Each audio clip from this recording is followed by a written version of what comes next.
From 1945 through 1962, the U.S. detonated nearly 200 nuclear weapons in the atmosphere. Many of the tests were conducted in the Marshalls on Eniwetok Atoll. Guam is more than 1,600 miles downwind from the Marshalls.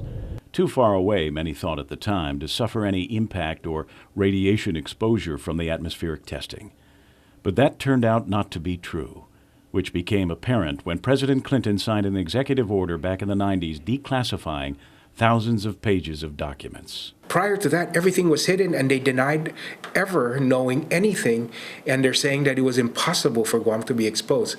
But when those documents were declassified, we were able to get our hands on them, Mr. Celestial in his research, and that's why the Breyer Commission and the National Academy of Sciences, when we presented them with that evidence, said, we recommend Guam be made eligible as downwinders in this program. Robert Celestial is the president of the Pacific Islands Association for Radiation Survivors. He was the one who searched through the declassified documents and found the evidence of Guam's exposure. They did a lot of studies on Guam during that period. They found out that the occurrence brought the ionizing radiation here, that they tested our waters and our land and plants, and they found high levels of cesium-137, iodine-131, and also strontium-90, and that they never reported it to the people. Senator Pangilinan and Celestial are going to Washington next week to testify before Congresswoman Madeline Bordallo's committee on her measure to include Guam in the Radiation Exposure Compensation Act, known as RECA.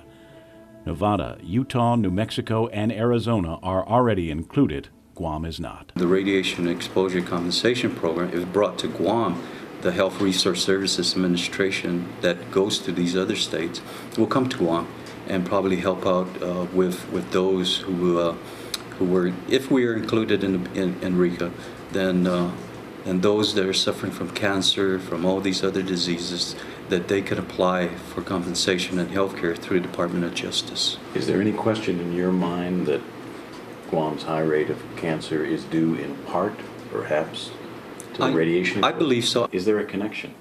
I'm convinced there is. I think the scientific panel's convinced there is. When we presented our health history with regards to cancer incidences on Guam, and they looked at the radiation exposure that we were able to uncover, they've conclusively, I think, recommended that there is a link, and as such, we should be eligible for compensation under the Downwinders program. If Guam wins inclusion into RECA, it's not necessary for island residents to be suffering from cancer. Pangilinan says residents living on Guam between 1946 and 1974 would be eligible. In addition, another revelation from the declassified Clinton-era documents is that target ships and planes placed in the Marshalls testing zones when nuclear bombs were detonated were brought to Guam for decontamination. So if you were on Guam, or you know anybody on Guam that participated in washing down those ships from the Marshall Islands, then they qualify for compensation under RECA. Now, it's funny because for the longest time, the U.S. government, the U.S.